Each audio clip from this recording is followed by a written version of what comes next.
আল্লাহ বলে, বান্দা শোনো আমি রমজানকে কেমনে সাজাইলাম।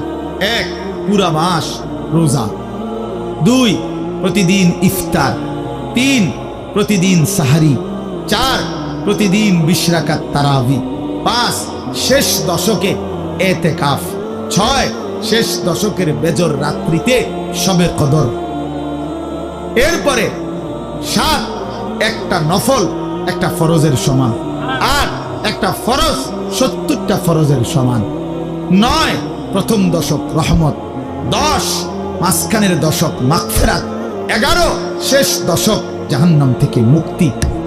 আল্লাহ বলেন, জান্নাতের দরজা খুলে দিলাম, জাহান্নামের দরজা বন্ধ করে দিলাম, সমস্ত শয়তানগুলোকে শেকলে বন্দী করে দিলাম, চারিদিক দিয়া গোলাইয়া সব গুছাইয়া বান্দা রাস্তা কেবল একটাই খোলা, দরজা কেবল একটাই খোলা।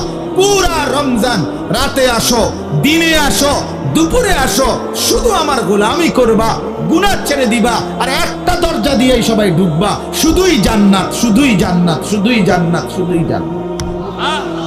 কারণ দরজা তো খোলা একটাই, জান্নাতের দরজা।